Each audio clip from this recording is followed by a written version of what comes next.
টাকা পেলে একটি সিঙ্গারা, 10 টাকা পেলে লাল গোলাপের দোকান, খাতার ভাঁজে লুকোনো হিসেব, কত দূরে গুনে রাখা স্বপ্নধাম। আমরাই তো মিডল ক্লাস, ফুটপাতের শোকেসে মুখ, হিসেবে সব ভালোবাসা, তবু মনের ভেতর দুঃখ। রঙের সানগ্লাসে কেউ আমাদের চোখ খুঁজে পায় না, কেউ এসে কানে কানে বলে দেয় আমরা মিডল ক্লাস, আমরা মিডল ক্লাস। আমি কোনোদিন কৈফিয়ত দিয়ে চলিও না, চলবো না। আমি কাউকে কৈফিয়ত দিব না। তোমার আমাদের কৈফিয়ত দিতে হবে। আপনি আমার ক্ষতি করছেন, আমার ধ্বংস করে দিচ্ছেন জুয়ার মধ্যে ঢুকে। মবিন তো এক কথায় আব্বা চিকিৎসার জন্য 3 লাখ টাকা দিয়ে দিছে। সে বড় ছেলে, তার তো দিতেই হবে, তাই না? ডেইলি 2বার 3বার 4বার ফোন দিছে, আর টাকাটা যেই পেয়ে গেছে তোমার আর ফোন যায় না। তোমার বোন তো এইখানে সেখানে চলেই যায়, তাও আবার কাউরে কিছু বলে না। শুধু শুধু মিথ্যা কথা বলা ভাইয়ের কাছে আমাকে কালার করাইতেছে। রে বাবা রে বাবা, আমি মিথ্যা কথা বলতেছি? আমি মিথ্যা কথা কয়া ওরে কালার করতেছি? থাক বাবা, কোনো কিছু আমি বলবো না, কারণ আমি বললে তো পরে তোমার মা বাবা এমনকি তোমার ভাই বলবে আমি তোমার সাথে খারাপ ব্যবহার করছি। আরে ভাই চুপ থাকো না আগা। আমি ওরে জিজ্ঞেস করছি কোথায় যাচ্ছে, এইটা নিয়ে এত লম্বা লেকচার দিতে হবে? হ্যাঁ, এই যাচ্ছিস কোথায়? কোচিং এ। নাস্তা করবি না? না, ক্ষুধা নাই। ওষুধ দিয়ে নাস্তার অবস্থা না খাওয়াই ভালো। ঠিক আছে, একটা কাজ করো, ওর একটু 2টি ডিম পোস্ট করে দাও আর মানে সকালবেলা উঠে তো এইসব নাস্তা রাস্তা আমি রেডি করে দিছি, এখন কি মুখে তুলে ওরে খাওয়াই দিব আমি? আমার ডিম পোস্ট করা লাগবে তার জন্য। ডিম পোস্টের কথাই বললাম। ও বাড়তি শরীর, ওর লাগবে না, সামনে এক্সাম, ও প্রোটিন টোটিন কিছু খাইতে হবে না? আচ্ছা, হেতিরে যদি খাওয়ান বেশি বেশি দেওয়ার লাগে তুই দে, কারণ এতির বেশি বেশি খাওয়ানোর দরকার আছে, হেতিনের প্রোটিনের দরকার আছে, সামনে পরীক্ষা এক্সাম। তুই চুপ থাক। আচ্ছা, তেল দেয়া, হ্যাঁ, কখনো দুলা ভাই কখন বিআইনে তেল দেয়া, তোর কোনো কাম নাই। আচ্ছা, তোমরা দুই ভাই বোন কি শুরু করলা নাস্তা টিভিকে? আর আমার মনে হচ্ছে তোমরা ঝগড়া করতেছো রীতিমতো। ঝগড়া তোমাদের বাড়িতে করি, এইখানে এইসব ঝগড়া? ও, আমাকে আমার বাড়ি পাঠানোর তোমার ইচ্ছা আছে না? আমি ঝগড়া করতেছি? আমি কথা বললে তো এখন তোমার ঝগড়া। আরে বাবা, তোমার তো ওইসব ভালো লাগে, ওইসব কথাবার্তা শুনতে তো খুব ভালো লাগে, তাই না? আরে আমি কি বললাম আর কিসে তৈরি নিয়ে গেলা? হ্যাঁ, তুমি আর তোমার বোন বসে এখানে আলাপ আলোচনা করো, তোমরা শান্তিতে থাকো, আমরা গেলাম। তুই কি দাঁড়াই থাকবি এখানে? না, এই তো অফিসে যাবো, আমার তো নাস্তা খাওয়া শেষ, আমি ফিরে এতে লই যাই একটু। আল্লাহ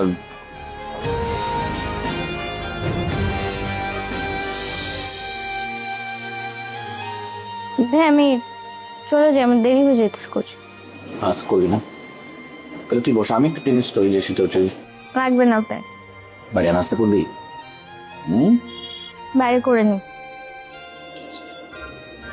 সাবধানে। ঠিক আছে। শোন।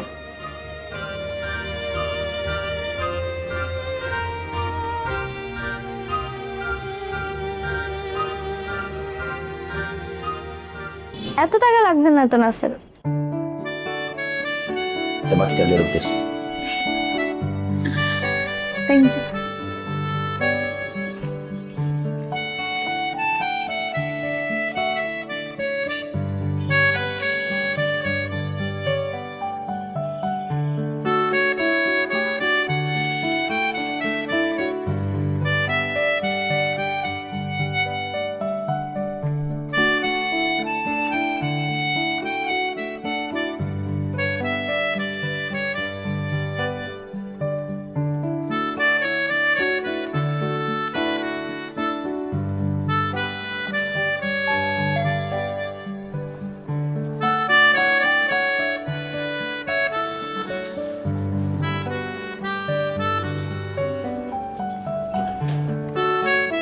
আসসালামু আলাইকুম আন্টি। ওয়ালাইকুম আসসালাম। ভালো আছেন? হ্যাঁ আছি ভালো মা, আসো ভিতরে আসো,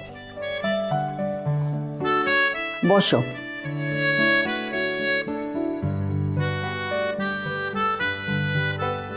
কেমন আছো তোমরা? ভালো আছি আন্টি। আন্টি আপনি কেমন আছেন? এই তো আছি মা, আছি, আল্লাহ রাখছেন, ভালো রাখছেন। ফাইম কোথায়? ওকে দেখছি না। ফাহিম তো একটু এতিমখানাতে গেল আজকের দিনে, এতিমদেরকে একটু খাওয়াবে বলে। এতিমখানায় কেন? তোমাদের তো বলাই হয় নাই, আজকের এই দিনে আমার বৌমা তামান্না ও আমাদেরকে ছেড়ে চলে যায়। খারাপ লাগে কি, মেয়েটা সারাক্ষণ এই বাসাটা মাতিয়ে রাখতো, সবাইকে যত্ন নিত, টেক কেয়ার করতো। শুধু নিজের বেলায় যত অবহেলা ছিল, নিজে থেকে কোনো যত্ন নেয়নি। এমন একটা রোগ তার শরীরে বাসা বেঁধেছে, সে বুঝতেই দেয়নি আমাদেরকে। এত বড় একটা রোগ। আন্টি কিছু মনে না করলে আমরা কি জানতে পারি কি রোগ ছিল? ওর ব্রেস্ট ক্যান্সার হয়েছিল, 4th স্টেজে ছিল। ডাক্তারের কাছে যখন নিয়ে গেলাম তখন ডাক্তার বলল এখন আর কিছু করার নেই, অনেক দেরি হয়ে যাচ্ছে। সবার জন্য সে করতো, খোঁজ খবর নেবে, যত্ন, সেবা, সব কিছু, কিন্তু শুধু নিজের বেলায় কোনো কিছু ছিল না। খুব কষ্ট লাগে মেয়েটার জন্য, কিভাবে চলে গেল।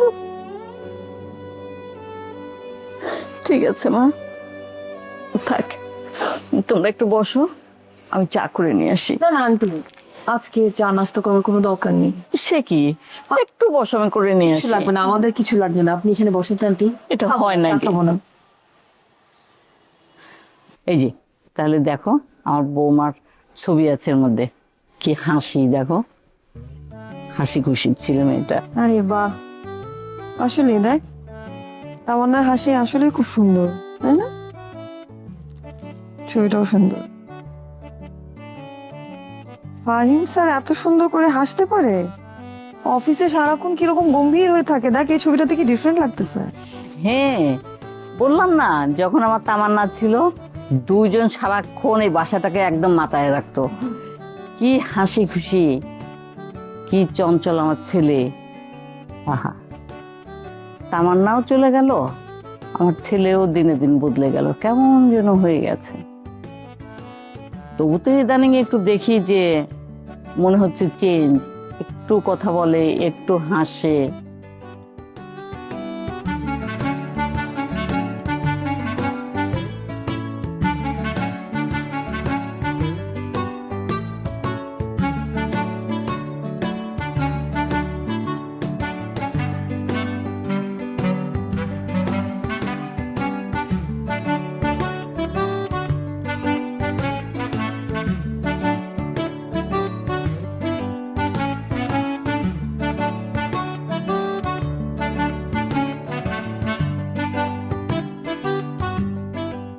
কখন আসার কথা? কতক্ষণ ধরে ওয়েট করতেছেন তোমার জন্য? একদম চিৎকার করবি না, আমার 2টা পাখা নাই যে আমি উড়ে চলে আসবো। এখন তো তাও দেরি হলেও আসি, কয়দিন পর আসতেও পারবো না। হঠাৎ মাথা কেন গরম, কি হচ্ছে তোমার? মাথা গরম হওয়ার 1000টা রিজন আছে। আচ্ছা ঠিক আছে, চলো কোথাও যেয়ে বসি, বসার পর তোমার মাথাটা ঠান্ডা করে একে একে কারণগুলো বলো। দেখ তুলি, আমি পরিবারের সবার মতামতের বাইরে গিয়ে একটা আনকনভেনশনাল ক্যারিয়ার বেছে নিয়েছি, এবং এই ক্যারিয়ারটা ডেভেলপ করার জন্য অনেক সময় এবং ফোকাসের দরকার। হ্যাঁ, তুমি যেটা চাচ্ছ সেটা করো, তোমাকে মানা কে করছে? আমাকে কেউ মানা করে নাই, কিন্তু আমার চারপাশের পরিবেশ আমাকে সেই ফোকাসটা করতে দিচ্ছে না। পরিবেশ আবার কি করলো? বলো যে ম্যানেজ করতে পারতেছো না। আমি যেটা চিন্তা করি বা যেটা আমার কাজ, আমি সেটা ম্যানেজ করতে পারি, কিন্তু আমার আশেপাশের মানুষজন, স্পেশালি আমার খুব কাছের মানুষজন এমন কিছু কথাবার্তা বলছে যেটা আমার ফোকাস নষ্ট করছে। শোনো, যারা সফল হয় তারা কখনো অজুহাত দেয় না, বরং চলার পথে সব বাধা বিপত্তি গ্রহণ করো। আচ্ছা, তাহলে আমাকে এখন তোর কাছ থেকে জ্ঞানের পাঠ নিতে হবে, জীবনের শিক্ষা নিতে হবে। শিখতে হবে না, তোমার কথাই তোমাকে বললাম। তোমার ধারণা তুমি সব কিছু জানো, আসলে তা না। আমি কখনোই এটা বলিনি যে আমি সবকিছু জানি, এটা আমি ধারণাও করি না। আমি যেটা জানি সেটা হচ্ছে আমি কি পারি আর কি পারি। তুমি আসলে নিজের মধ্যেই নাই। তুমি তোমার এই অনলাইনে কাজের মধ্যে নিজের একটা জগৎ তৈরি করে নিছো, সেখানেই তুমি কাজ করো, অনলাইনের মাধ্যমেই তুমি কিছু টাকা ইনকাম করো, মনে করো সেইটাই তোমার দুনিয়া, এর বাইরে আর কিছু নাই তোমার। আচ্ছা, তুই কি আমাকে এইসব শিক্ষা দীক্ষা দেওয়ার জন্য রাখছিস? তুই বলবো না, ওই চায়ের দোকানের বন্ধুদের সাথে মিশে মিশে দিন দিন তোমার খালি অবনতি হচ্ছে। তুমি করে বলো। চায়ের দোকানের বন্ধুদেরকে ছোট করে কথা বলিস না, আমি তোকে বারবার বলছি এই কাজটা আর করিস না, ওদেরকে ছোট করিস না, ওরা আমার বন্ধু। ওদের বড় করে দেখারও কিছু নাই। তুলি, আমি খুব সিম্পল সহজ কথা বলি, খালাকে থামা, এই বিয়ের পেঁচাল বাড়িতে বন্ধ কর। তুই এই কথাটা গিয়ে তুমি তোমার খালাতে বলো? মানে আমি তোর সাথে একটা ডিসকাশন করতে আসছি, তুই বিষয়টা বারবার ঠেলে ঠেলে একটা নেগেটিভ দিকে নিয়ে যাচ্ছিস। তুই কি আমাকে ঝগড়া করার জন্য রাখছিস? তোমার তো ধারণা তোমাকে আমি ঝগড়ার জন্যই ডাকি। হ্যাঁ, আমাদের কথা বলতে না বলতে ঝগড়া শুরু হয়, কিন্তু ঝগড়া যত বেশি হয় তত সম্পর্ক মজবুত হয়। মানে কিসের মধ্যে কি? তোর কি মাথা খারাপ হয়ে গেছে? যা মন চায় তাই বলতেছিস। একদম ফালতু কথা বলবো না। তোমাকে ভালোবাসি বলেই এত কিছু সহ্য করি। তোমার তো ধারণা তুমি একটা রসগোল্লা, আসলে তুমি একটা নিম পাতার গুঁড়া। ওরে সোনা, আমি কবে তোকে বলছি আমি একটা রসগোল্লা, আমার সাথে প্রেম করো?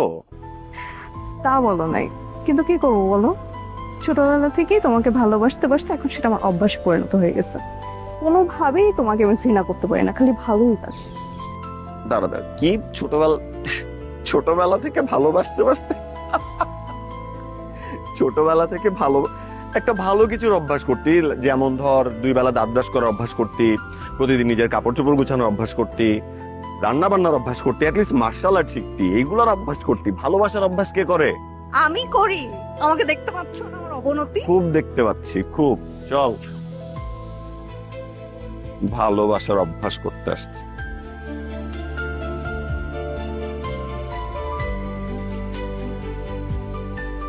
মা, মা, মা, একটু এদিকে আসো। আসি বাবা। কি হয়েছে বাবা? ছবিটা এখানে কেন মা? আমি রাখছি। সেটাই তো, কেন? আমি টাঙালাম যে মেয়েটার চেহারা তো ভুলেই যাচ্ছি, তো সুন্দর হাসতো, সে হাসিটাও আমি ভুলে গেছি। তাই ভাবলাম যে আজকে মৃত্যুবার্ষিকী, এখানে একটু রেখে দিই, মেয়েটাকে দেখি। মা, আমি বুঝতে পারছি তুমি ওকে অনেক মনে করছো, তাই তো? কিন্তু মা, এটা তো করা যাবে না। তোমার কি মনে আছে তামান্না অসুস্থ থাকাকালীন শেষের দিকে কি বলে গেছে আমাদেরকে? কি বলে গেছিল বাবা? ও স্পষ্টভাবে বলে দিছিল ওর কোনো ছবি যেন বাসার কোনো দেয়ালে টাঙানো না হয়, বাবা, কোনো ফটো ফ্রেমে যেন টাঙানো না হয়, তাই না মা? মনে পড়ছে তোমার? না বাবা, আমি একদম ভুলে গেছি। হ্যাঁ, ও এটাও বলছিল যে আমাকে যদি তোমাদের মনে রাখতে হয় তোমাদের মনের ভিতর রেখো, দেয়ালে টাঙিও না। সো আমি তো এই ছবিগুলি অ্যালবামও দেখি, এখানে সব বের করছো তুমি ড্রয়ার থেকে?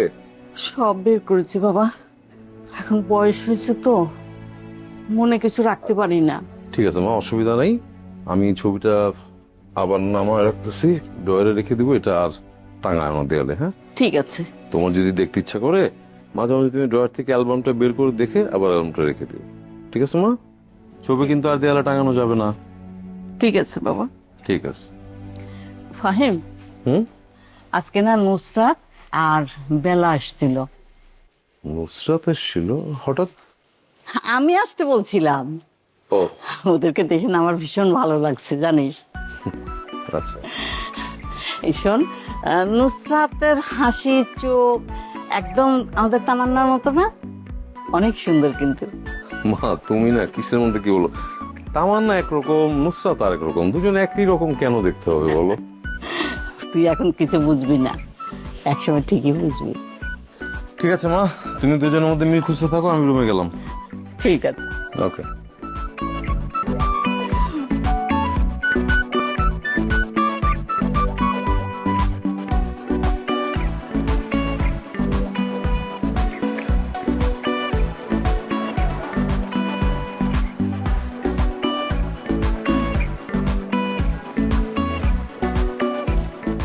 আম্মা না হয় রাগের মাথায় খালাকে অনেক কিছু বলছে, এই কারণে আমি অনেকবার খালার কাছে মাফ চাইছি, এমনকি আমি নুসরাত আপুর কাছেও মাফ চাইছি।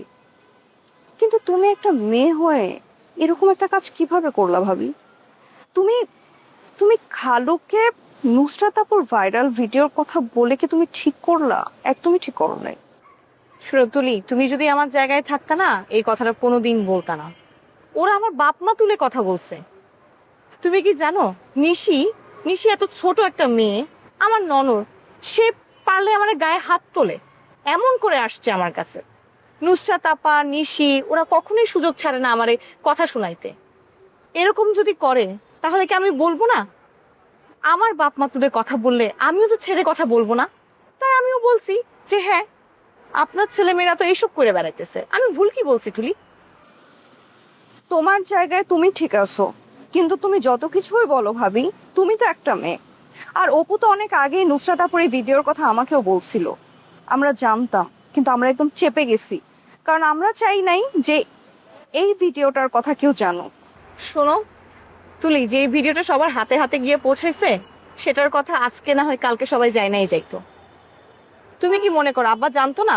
তুমি যেরকম জানো সেরকম আব্বাও জানা যাইতো। পরে কি হইতো? ওরা ঠিক হয়ে যাইতো, আমরা খারাপ হয়ে যাইতাম। তখন সবাই আমাদের দোষী করতো। বিশেষ করে আমার জামাই তো আমার ছায়রা কথাই বলতো না, যে তুমি জানতা কিন্তু তারপরে তুমি আমারে বললা না এই কথাটা। হ্যাঁ, যদি খালুর কানে যাইতো, সেটা বাহিরের মানুষের মাধ্যমে যাইতো বা অন্যভাবে যাইতো, অন্তত ঘরের লোকের মাধ্যমে তো যাইতো না। কিছু জিনিস আছে ভাবি, যেটা সবসময় চেপে যাওয়াটাই ভালো। তুমি ভুল বললা। এই কথাটা যদি বাইরের মানুষ থেকে শুনতো, জিনিসটা আরো অনেক খারাপ হতো।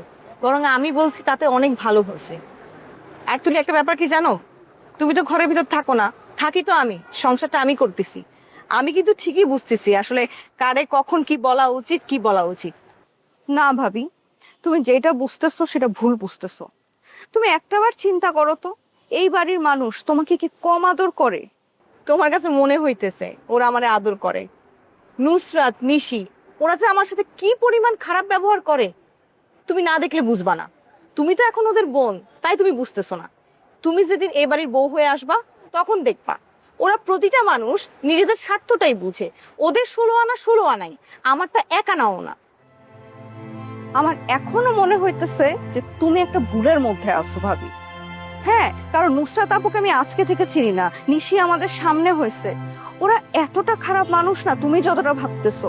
আর যত যাই হোক, তুমি ওই বাড়িরই একজন সদস্য ভাবি, এটা তুমি ভুইলা যেও না। এই জন্যই বলতেছি, তোমার কাছে তো তোমার বোন, তোমার খালা, তোমার সবকিছু, তোমার কাছে সবকিছু একরকম। একবার তুমি এই বাড়ির বউ হয়ে যাও, সম্পর্কটা বদলাক, তারপর দেখবা। একটা কথা বলি, ওরা বাড়ির বউরে 2 পয়সার দামও দেয় না। এই বাড়িতে বিয়ে করার আগে আরেকবার তোমার ভাবা উচিত। আসি তুমি।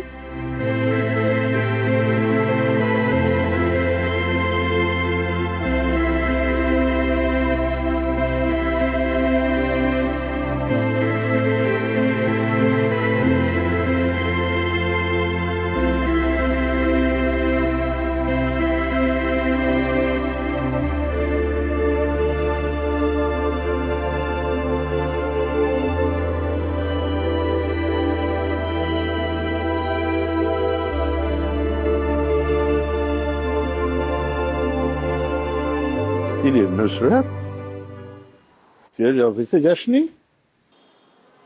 আজকে আমার অফিস ছুটি বাবা, তুমি ভুলে গেছো? ও হ্যাঁ, ভুলেই গেছি আসলে। কিন্তু তুই এখানে একা একা বসে কি চিন্তা করছিস? অ্যাক্সিডেন্টের পর থেকে তুমি অনেক কিছু ভুলে যাও, তাই না? সেই কবে দাদু বাড়ি গিয়েছি, গেলে ভালো লাগবে কিন্তু। খুব ভালো হবে। এটা ড্রয়ারে যে রাখছিলাম সেই জিনিসটা কই? মেশিনের কথা বলতেছেন? পিস্তল। হ্যাঁ, কই রাখছিস? তুমি ছোট ভাই, তুমি একটু খোঁজ খবর রেখো, এই আর কি। সাবধান ভাই, আমাকে একটু বলেন তো অ্যাকচুয়ালি কি হয়েছে? ওই অফিসে আমি একবারও যাইনি, কিন্তু তারপরে ওরা আমার দিকে তাকিয়ে তোমাকে সিলেক্ট করেছে। ভাই আমি আজকে একটা ফাইনাল সিদ্ধান্ত নিয়ে এসেছি।